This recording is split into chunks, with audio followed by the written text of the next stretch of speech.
मैसी पुत्रामुखी बोलवणे श्रुती चालविणे भिंती बैसोनिया नोहे असामान्य महिमा संतांचा नैवेद्य हातीचा मूर्ती जेवी प्रस्तुत प्राप्त प्रसंगी प्राप्तस्थळी कीर्तनरूपी सेवेकरता निवडलेला अभंग महान भगवत भक्त वैराग्याची महामूर्ती वैराग्याचं ज्वलंत प्रतीक असणारे जगद्गुरु तुकोबाराया यांचे पटशिष्य असणारे निळोबाराया यांचा 4 चरणाचा उत्कृष्ट असा अभंग आजच्या सेवेकरता निवडला आहे। विठ्ठल विठ्ठल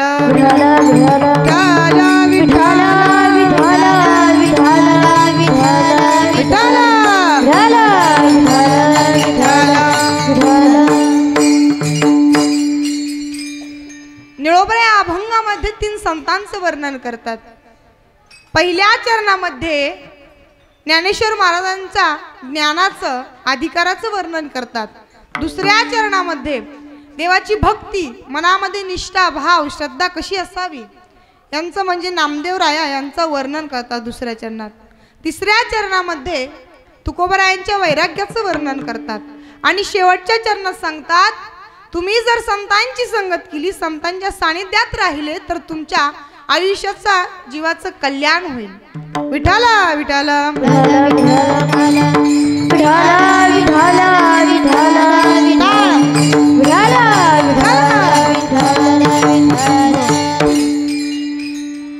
निळोबराय हे तुकाराम महाराजांचे कोण होते बरं? निळोबराय हे तुकाराम महाराजांचे पटशिष्य होते। निळोबराय तुकाराम महाराज जर लांब जर गेले तर निळोबरायांना करमत नव्हतं। ज्यावेळेस तुकाराम महाराज वैकुंठाला गेले हे निळोबरायांना कळालं। निळोबरायांनी अन्न पाण्याचा त्याग करून टाकला। अन्न खात नव्हते पाणी पित नव्हते। एवढी निष्ठा त्यांची तुकाराम महाराजांप्रती होती आणि निळोबरायांना संतांची भेट घ्यायची होती आणि संतांची भेट घ्यायची म्हटल्यावर संतांची भेट कशी आहे महाराज? बहु अवघड आये संत भेटी बहु अवघड आये संत भेटी अवघड आये संत भेटी बहु अवघड आये संत भेटी बहु अवघड आये संत भेटी बहु अवघड आहे संत भेटी हरी बोल बहु अवघड आहे संत भेटी बहु अवघड आहे संत भेटी हो पारी जग जेठी कर्णके पारी जग जेठी करुणा केली पारी जग जेठी करुणा केली पारी जग जेठी करुणा केली पप गग पप गग नि रे रे नि रे रे नि पप गग पप गग नि रे रे नि रे रे नि धनी सागरे रे ग मदप धनी सागरे रे ग मदप पप दादा मम पप गग मम रे ग गग सारे रे रे पप दादा मम पप गग मम रे ग गग सारे रे रे सारे ग म पदप मदप सारे ग म पदप मदप सारे ग म पदप पसा पारी जग जेठी करुणा केली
संतांची भेट कशी आहे दादा? बहु अवघड आहे संत भेटी, परी जगजीटी करुणा केली. माझ्या निळोबारायांना संतांची भेट घ्यायची होती, म्हणून माझे निळोबाराया इंद्रायणीच्या तीरी जाऊन बसले बिना अन्न पाण्याचं. असे 1 नाही 2 नाही 3 नाही असे 42 दिवस निळोबाराय इंद्रायणीच्या तीरी जाऊन बसले. तुकोबरायांचं भजन त्यांच्या मुखामध्ये होते. साक्षात मग एवढ्या दिवस ते इंद्रायणीच्या तीरी बसले. साक्षात पंढरीच्या पांडुरंगाला त्यांची दया आली आणि पांडुरंग परमात्मा त्यांच्या समोर आले आणि म्हटले, निळा, हे निळा, मी आलोय, डोळे उघड. निळोबारायांना वाटलं की माझे तुकाराम महाराज आले की काय. झटकन डोळे उघडले, बघतात तर कोण, पांडुरंग परमात्मा साक्षात उभा आहे. निळोबारायांनी प्रश्न करावा, तुम्ही कोण आहात? तुझ लागी बोला विले कोणी, येथे तुझ लागी बोला विले कोणी, येथे तुझ लागी बोला विले कोणी, येथे तुझ लागी बोला विले कोणी.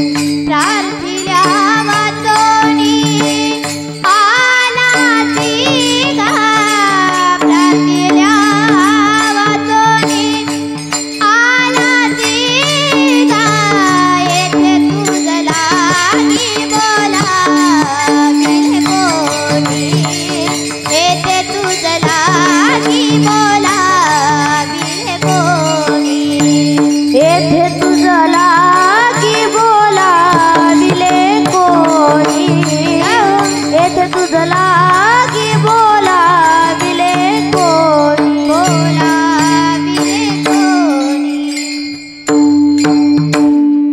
निळोबराय म्हणतात, तुम्हाला इथे कोणी बोलावलंय? तुझे लागी येथे बोलाविले कोणी, प्रार्थिल्या वाचोनी आला सिका.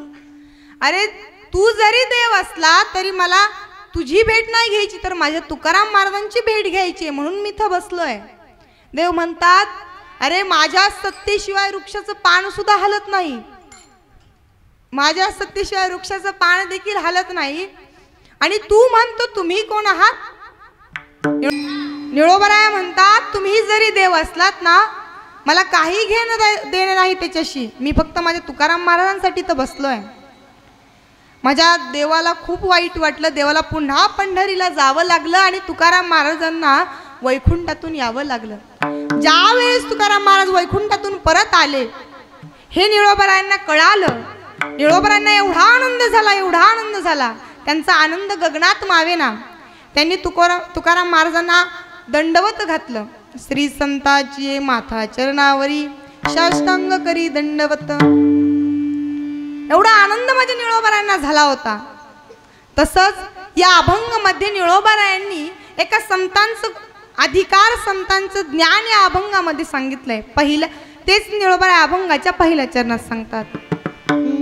मैसी पुत्र मुखी जय होला विले ज्योती, मैसी पुत्र मुखी बोला विले ज्योती, मैसी पुत्र मुखी बोला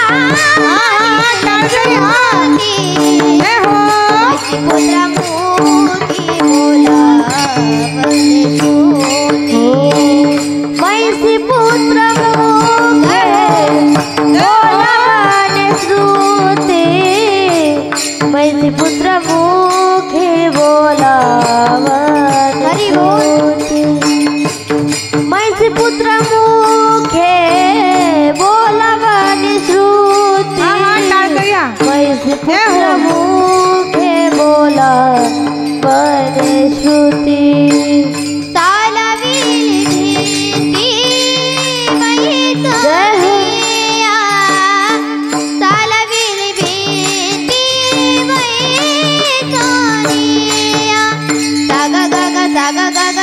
जय हो जय हो जय हो दादा मादा दादा निदा पामा करे जय हो सागा गागा सामा मामा मादा दादा मादा दादा निदा पामा करे निजा निजा दानी दानी पादा पादा मापा मापा गामा गामा रे गा पामा करे सा निजा निजा दानी दानी पादा पादा मापा मापा गामा गामा रे गा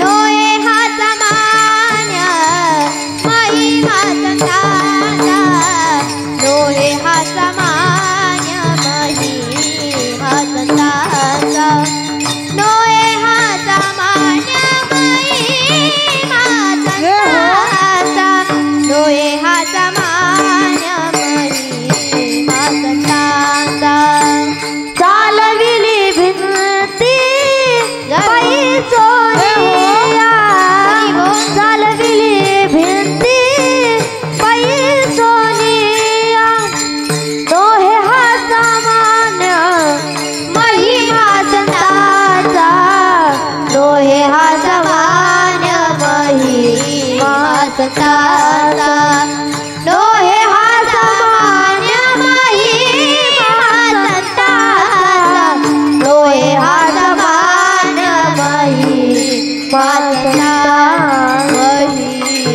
संतांचा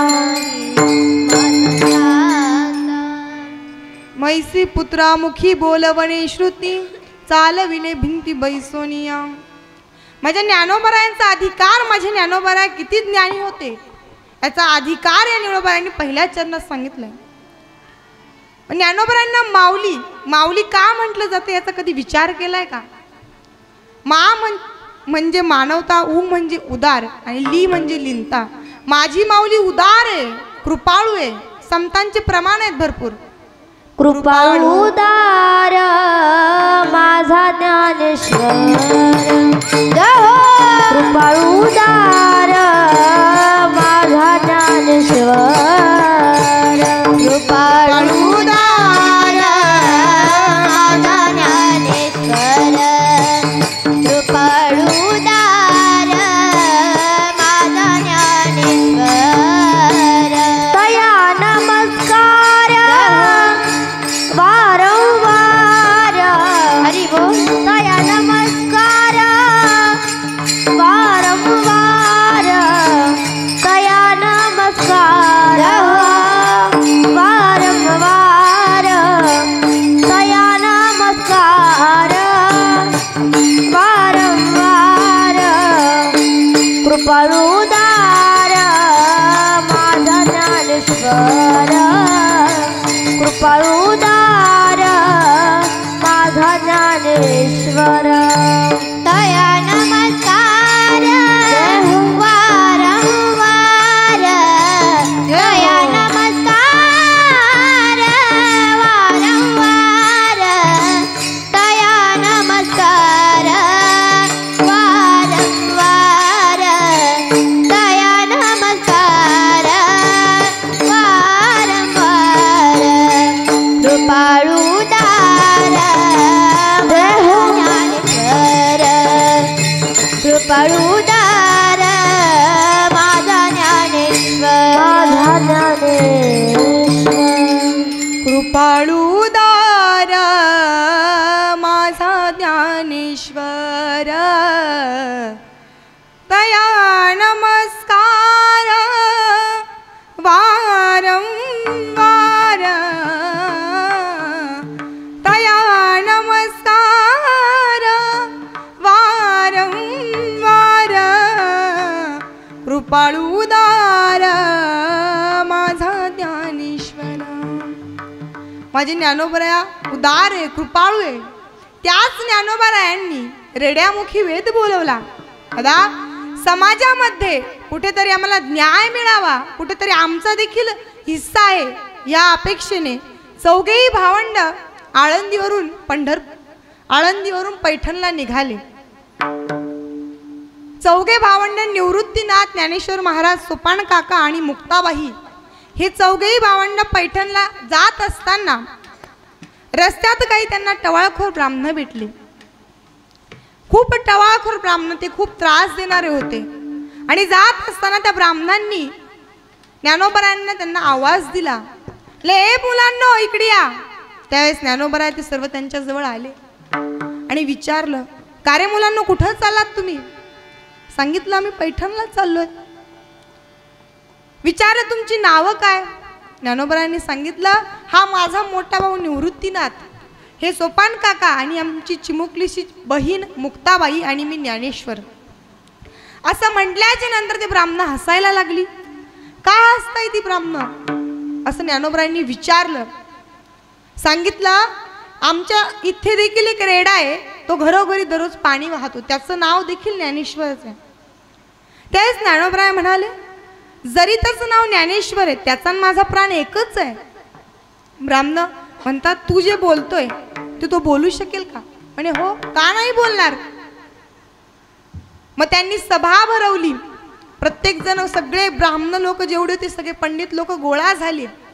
तो रेडा बोलवला. ज्ञानेश्वर महाराज ते सर्व तिथे जमा झाले. ज्ञानेश्वर महाराजांनी विचारलं, बोला काय बोलवायचं त्याच्या मुखातून.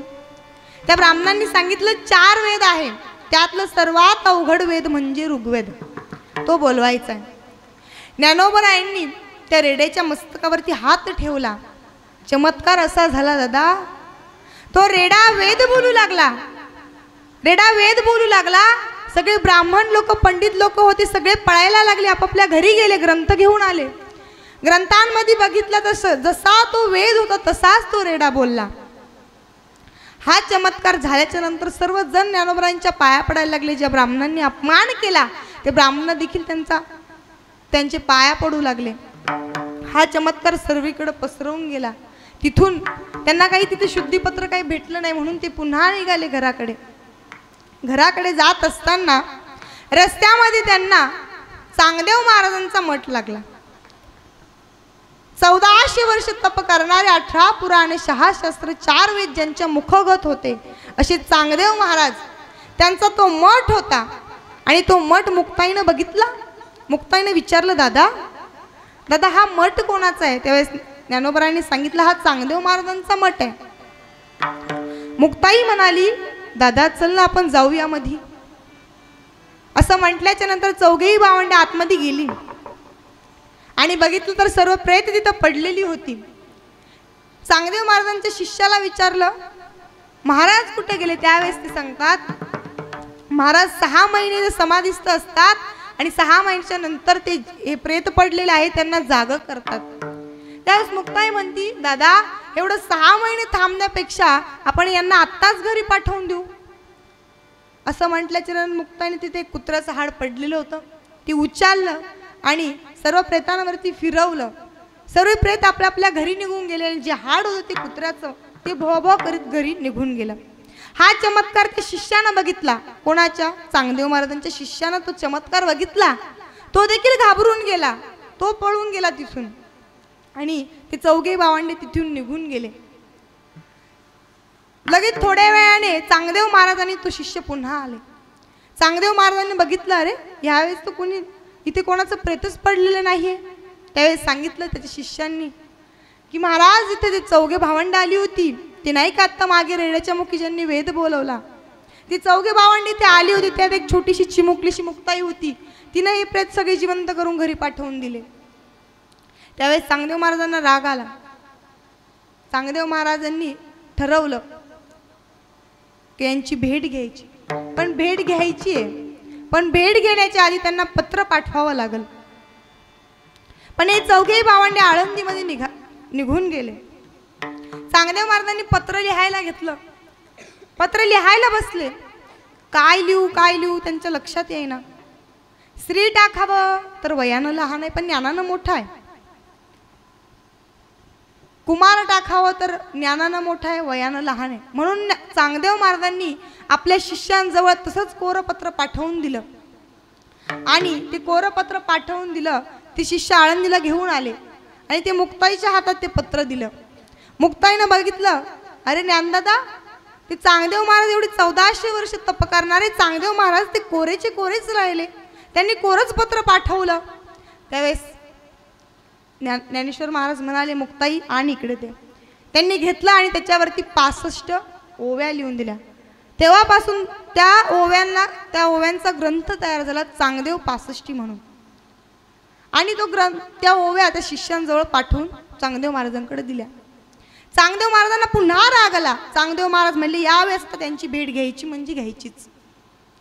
म्हणून चांगदेव महाराज भेटीचं नियोजन केलं. आणि इकडे हे चौघे भावंडे सकाळी सकाळी आपले एका भिंतीवरती ब्रश करत बसले होते. आणि चांगदेव महाराज आपले हजारो शिष्य वाघावरती बसलेले हातात सर्पाचा चाबूक घेतलाय, ढोल नगाडे वाजताय आणि सर्व शिष्य मंडळींसोबत चांगदेव महाराज निघाले. इकडे चौघे भावंड एका भिंतीवरती बसलेले होते. तेवढ्यात मुक्ताई म्हणाली, अरे ज्ञानदादा, हा एवढा मोठा आवाज कशाचा आहे? त्यावेळेस ज्ञानेश्वर महाराजांनी सांगितलं, अगं मुक्ते, चांगदेव महाराज आपल्या भेटी करता येत आहे. त्यावेळेस मुक्ताई म्हणाली, दादा, ते आपल्या भेटीसाठी एवढं ढोल नगाडे, एवढे हजारो शिष्य तेवढं घेऊन येत आहे, मग आपण त्यांच्या भेटीसाठी काय न्यायचं? आपल्याकडे तर काही वाहन नाही, काही साधन नाही. त्यावेळेस ज्ञानेश्वर महाराज म्हणाले, मुक्ताई, काळजी करू नको. ज्या भिंतीवरती ज्ञानेश्वर महाराजांनी ते बसले होते त्या भिंतीला आदेश केला की चाल भिंतीबाई, चाल, आपल्याला चांगदेव महाराजांच्या भेटीला जायचंय. तशी ती भिंत आकाशामध्ये तिने झेप घेतली आणि चांगदेव महाराज जिथं होते तिथं जाऊन ती भिंत थांबली. चांगदेव महाराजांना बघितलं, चांगदेव महाराजांना खूप आश्चर्य वाटलं. मुक्ताई ते सर्व खाली उतरले. चांगदेव महाराजांना खूप आश्चर्य वाटलं. चांगदेव महाराजांनी मुक्ताईला दंडवत घातलं. गुरुपुत्र झालो मुक्ताईचा, गुरुपुत्र झालो मुक्ताईचा, गुरुपुत्र झालो मुक्ताईचा, गुरुपुत्र झालो मुक्ताईचा, गुरुपुत्र झालो. चांगदेव म्हणे आजी जन्मालो, चांगदेव म्हणे आजी जन्मालो, चांगदेव म्हणे आजी जन्मालो, चांगदेव म्हणे आजी जन्मालो. गुरुपुत्र झालो मुक्ताईचा, गुरुपुत्र झालो मुक्ताईचा, गुरुपुत्र झालो मुक्ताईचा, गुरुपुत्र झालो मुक्ताईचा, गुरुपुत्र झालो. चांगदेव महाराज मुक्ताईला दंडवत देतात. एवढा संतांचा अधिकार त्यांना कळल्याच्या नंतर ते म्हणतात, आजच जन्माला आलो, गुरुपुत्र झालो मुक्ताईचा, चांगदेव म्हणे आजी जन्मालो. एवढा संतांचा अधिकार आहे दादा. मनामध्ये श्रद्धा, भाव, भक्ती कशी ठेवावी हे जर कोणाकडून शिकायचं असेल तर ते नामदेव महाराजांकडून शिकावं. तेच निळोबराय अभंगाच्या दुसऱ्या चरणात सांगतात. नोहे हा सामान्य महिमा संताचा, नोहे हा सामान्य महिमा संताचा, नोहे हा सामान्य महिमा संताचा, नोहे हा सामान्य महिमा संताचा. नोहे हा सामान्य महिमा संताचा, नोहे हा सामान्य महिमा संताचा, नोहे हा सामान्य महिमा संताचा, नोहे हा सामान्य महिमा संताचा. नैवेद्य हातीचा मूर्ती देवी, नैवेद्य हातीचा मूर्ती देवी हो, नैवेद्य हातीचा मूर्ती देवी, नैवेद्य हातीचा मूर्ती देवी हो. नोहे हा सामान्य महिमा संताचा, नोहे हा सामान्य महिमा संताचा, नोहे हा सामान्य नोहे हा सामान्य महिमा संताचा, डोहे हा सामान्य महिमा नैवेद्य हाती जय हो मूर्ती जे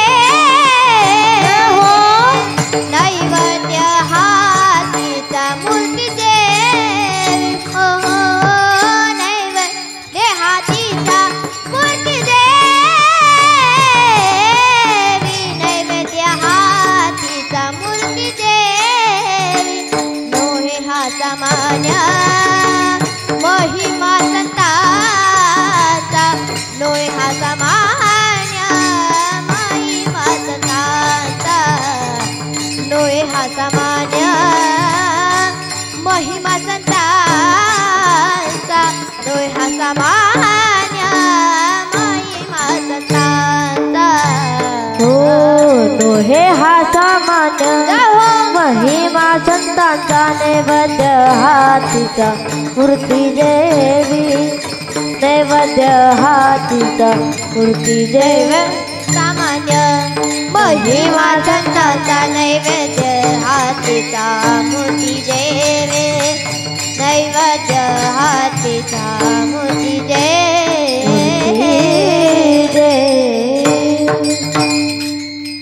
नोहे हा सामान्य महिमा संतांचा नैवेद्य हातीचा मूर्ती जेवी संतांचा महिमा काही सामान्य नाही दादा. माझे नामदेव महाराज हे असे संत होते की त्यांच्याकडून शिकायला मिळतं की देवाला कसं प्रसन्न करावं, मनामध्ये भाव श्रद्धा निष्ठा कशी ठेवावी हे माझ्या नामदेवरायांकडून शिकावं. नामदेवरायांची वडील दामा शेट्टी, आई गोनाई.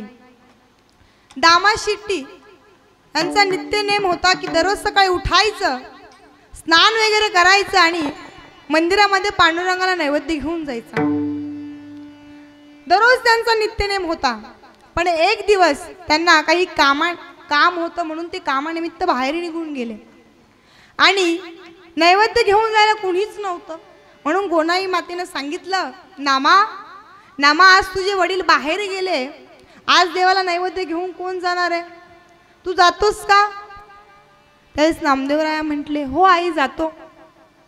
हो म्हटल्याच्या नंतर गोनाई मातेनं नैवेद्याचं ताट बनवून दिलं. स्वतःच्या पोटाला जेवढं लागतं तेवढं त्या ताटामध्ये ठेवलं आणि नामदेवरायांकडे दिलं. नामदेवराय ते ताट घेऊन मंदिरामध्ये गेले. आता नामदेवरायांना काय माहित होतं की आपले वडील देवाला नैवेद्य खाऊच घालून यायचे की गाईला द्यायचे. नामदेवराय मंदिरात गेले, देवासमोर ताट ठेवलं आणि देवाला विनंती केली, देवा मी आज नैवेद्य घेऊन आलोय, तुला नैवेद्य खावा लागेल. देवा हा नैवेद्य तुला खावा लागेल, चल पटकन टाइम झालाय, मला खेळायला जायचंय. देवा चल. देव काही येईना. देवा तू माझ्यावरती नाराज आहे का आज माझे वडील आले नाही म्हणून तू रागावलास? देवा चल पटकन, देवा चल ना, नैवेद्य खाऊन घे, थंड होऊन जाईल ते, लवकर ये. देव काही येईना. नामदेवराय रडायला लागले, देवा येणार रे, देवा किती आळवू तुला आता, अरे ये ना. हे बघ देवा, तू जोपर्यंत येत नाही तोपर्यंत मी काही इथून जाणार नाही. येतोस की नाही आता? देवा येतो की नाही? हे बघ मी 3 म्हणतो, जर तू आला नाही तर मी माझे डोकं तुझ्या पायी आदळेन. म्हणायला सुरुवात केली. देवा 1, देवा 2, 3 म्हणतो देव नामदेवरायांच्या समोर उभे राहिले. म्हणे घाल नामदेवा, खाल खाऊ. फिरविले देहुळा जगा माझी ख्याती, फिरविले देहुळा जगा माझी ख्याती, फिरविले देहुळा जगा माझी ख्याती, फिरविले देहुळा जगा माझी ख्याती, फिरविले देऊळा हो जगा माझी ख्याती, फिरविले देऊळा जगा माझी ख्याती, फिरविले देऊळा हो जगा माझी ख्याती, फिरविले देऊळा जगा माझी नामदेवा हाती दूध प्याला,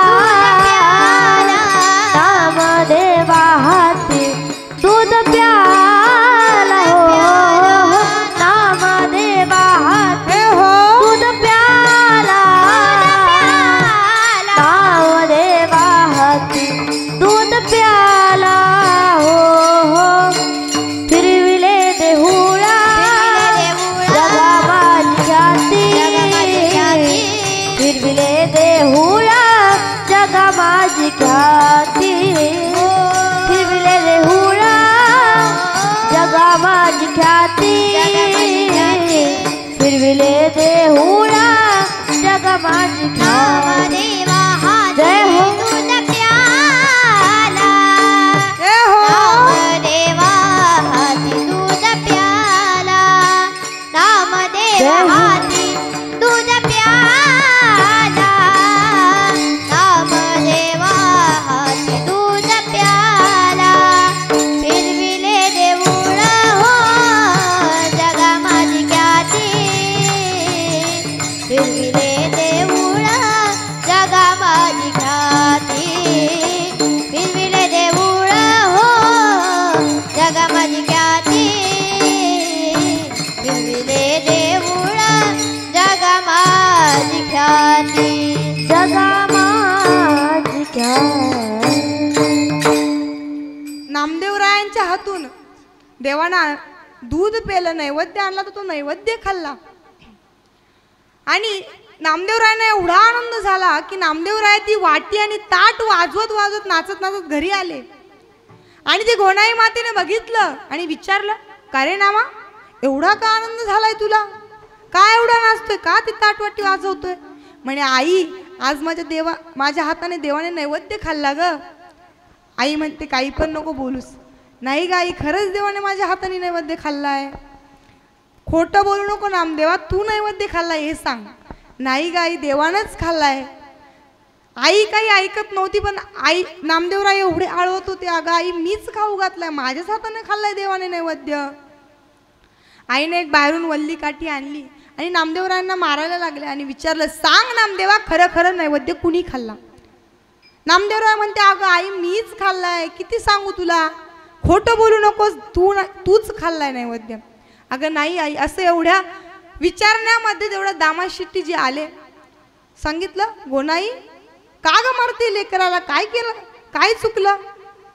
अहो हा म्हणतोय की देवाने नैवेद्य माझ्या हातून खाल्ला. म्हणजे जाऊ दे ना, लहान आहे, खाल्ला असेल नैवेद्य. असं झाल्याच्या नंतर ते दोघंही बाजूला गेले आणि सांगितलं, अगं गोनाई, मी आज उद्या देखील त्याला नैवेद्य घेऊन पाठवू आणि बघू नैवेद्य तो खातोय का देव खातोय. ठरल्याप्रमाणे सकाळी पुन्हा नामदेवाला सांगितलं, नामा, आज देखील तुला नैवेद्य घेऊन जायचंय. असं म्हटल्याच्या नंतर नामदेवराया म्हणले, हो जातो आई. आणि नामदेवरायांकडे नैवेद्य दिला. नामदेवराया नैवेद्य घेऊन मंदिरामध्ये गेले आणि नामदेवरायांच्या मागे मागे त्यांचे आई वडील देखील, दामाशेट्टी आणि गोनाई माता देखील त्यांच्या पाठीमागे गेले. नामदेवराया म्हणतात, देवा, काल आईनं खूप मारलं रे मला. मी आईला सांगत होतो की नैवेद्य देवानं खाल्ला, देवानं खाल्ला. आई म्हणायची तूच नैवेद्य खाल्लाय. खूप मारला आईनं मला काल. देवा, तुला आज देखील नैवेद्य खायला यावं लागल. असं म्हटल्याच्या नंतर देव पुन्हा नैवेद्य खाण्याकरता आले. आणि हे सगळं दृश्य दामाशेट्टीने आणि गोनाई मातेने खिडकीतून बघितलं. आणि दामाशेट्टीजी म्हणतात, एवढे दिवस झाले मी देवाची भक्ती करतोय, तरी देव एकदाही मला प्रसन्न झाले नाही. माझ्या एवढ्याशा 5 वर्षाच्या नामदेवरायानं एका दिवसात देवाला नैवेद्य खाऊ घातला. म्हणजे मला सांगायचं तात्पर्य काय, की वय किती असू द्या, पण मनामध्ये निष्ठा, भाव, श्रद्धा पाहिजे. त्यामुळेच देवानं नैवेद्य खाल्ला. विठ्ठल विठ्ठल विठ्ठल विठ्ठल विठ्ठल विठ्ठल विठ्ठल विठ्ठल विठ्ठल विठ्ठल विठ्ठल विठ्ठल विठ्ठल. नामदेवरायाच्या हातून नैवेद्य खाल्ला. आपल्या हाताने पाणी सुद्धा पित नाही देव. आणि असेच नामदेवराया मोठे होत गेले. नामदेवराया मोठे झाले आणि एकदा पंढरपूरला गेले. पंढरपूरला गेल्याच्या नंतर सर्व संत मांडियाळी त्यांना मिळाली. सर्व एकत्र आले. ज्ञानेश्वर महाराज, कबीर महाराज, जनाबाई, सगळे संत मंडळी एकत्र आले आणि वाळवंटामध्ये सर्वांनी कीर्तनाचा कार्यक्रम ठेवला. सर्व आनंदमय वातावरण, सगळं वातावरण झालं होतं. नामदेवराया म्हणले, चला आपण कीर्तन करूया. एवढा आनंद, कीर्तन सुरुवात झाली. सर्वांनी एकच टाळी धरली. एकच टाळी झाली, जय हो. टाळी झाली, टाळी झाली, जय हो. एकच टाळी झाली, चंद्रभागे वाळवंटी. एकच टाळी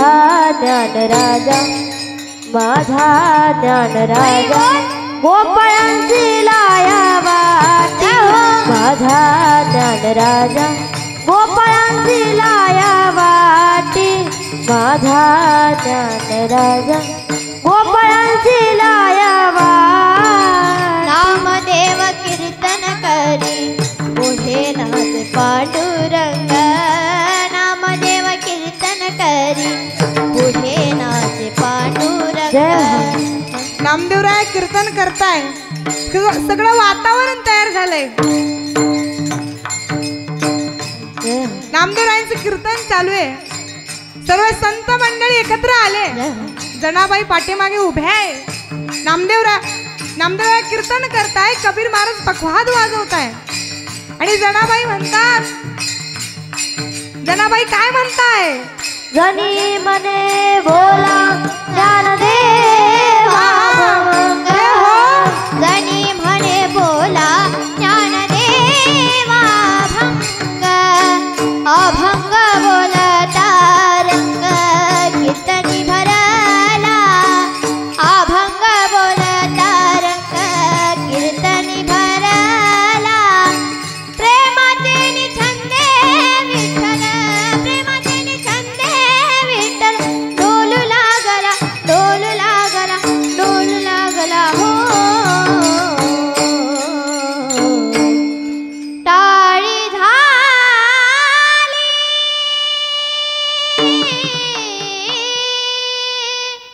टाळी झाली टाळी झाली टाळी झाली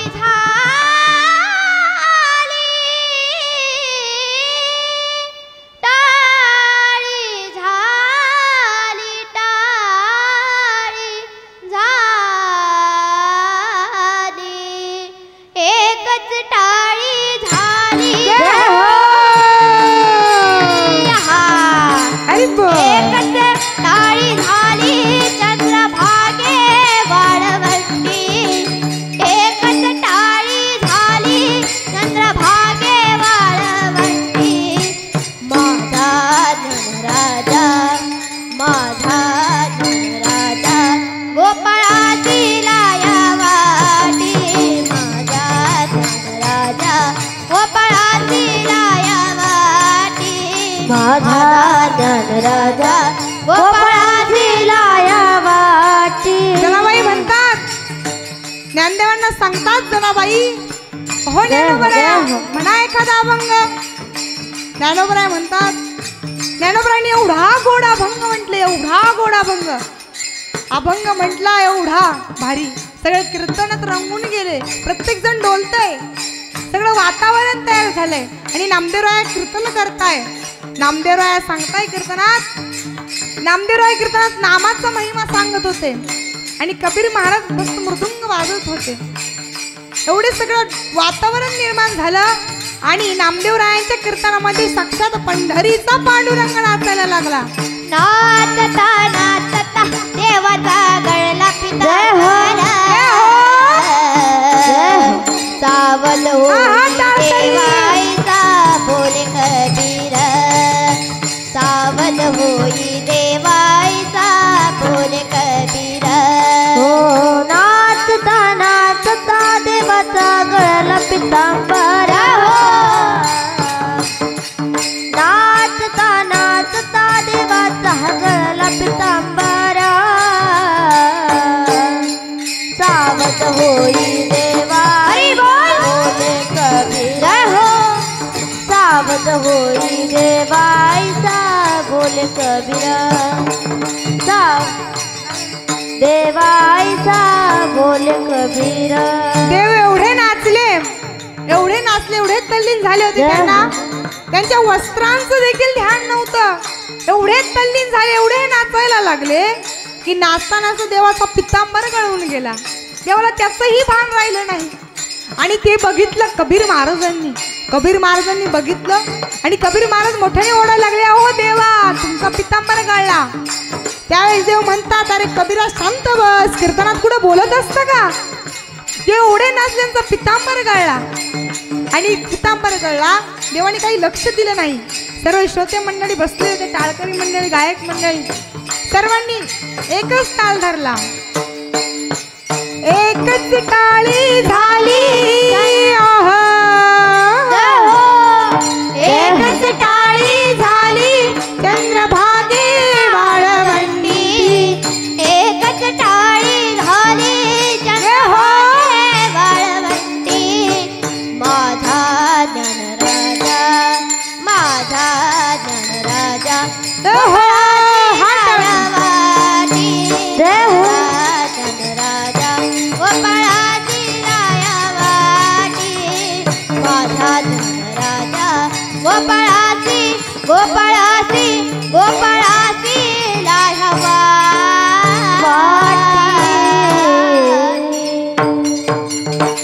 असं सुंदर कीर्तन नामदेवरायांनी त्या वाळवंटामध्ये केलं. अशा भक्ताचं वर्णन एवढं श्रद्धा भाव भक्ती करून नामदेवरायांनी हे कीर्तन केलं. आणि निळोबराय मग सांगतात, विठोबा रखुमा, विठोबा रखुमा, विठोबा रखुमा, विठोबा रखुमा, जय विठोबा रखुमा, विठोबा हातवरती घ्या मंडळ. जय विठोबा रखुमा, विठोबा रखुमा, डोबा डोबा रखुमा, टाळकरी हा. रखुमा, हरी हरी हरी ढोबा रखुमा, विठोबा रखुमा, जय जय विठोबा रखुमा, विठोबा